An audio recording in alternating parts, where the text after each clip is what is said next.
ఈ పోయిన ఎన్నికలప్పుడు పార్వతీపురం వచ్చినప్పుడు ఈ సమస్యని నిమ్మకి జయకృష్ణ గారు తీసుకొచ్చారు. చాలామంది ప్రజలు ఇది నా దృష్టికి పట్టుకొచ్చారు.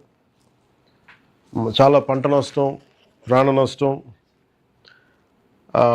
ఉంది. దాని మీద అటవీ శాఖ మంత్రిగా బాధ్యత తీసుకున్నప్పుడు దీని గురించి చాలా నిరంతరం కృషి చేసాం.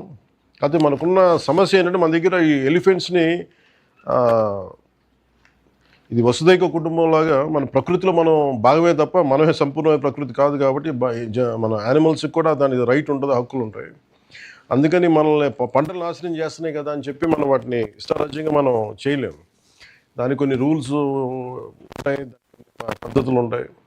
దీంట్లో మనకి చాలా టైం పట్టింది తీసుకురావడానికి.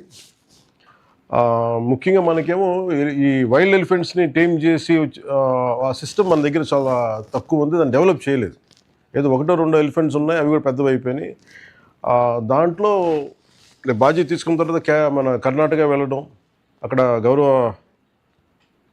ముఖ్యమంత్రి గారు, మన ఇంతకుముందు మాజీ ముఖ్యమంత్రి గారు శ్రీ సిద్ధరామయ్య గారిని కలవటం, అలాగే ఫారెస్ట్ మినిస్టర్ అప్పుడు ఈశ్వర్ ఖండ్రే గారిని కలవటం, వారిద్దరి సహకారంతో ఈ రోజున మనం ఆ ఏనుగు కుంకి ఎలిఫెంట్స్ తీసుకురావడం జరిగింది.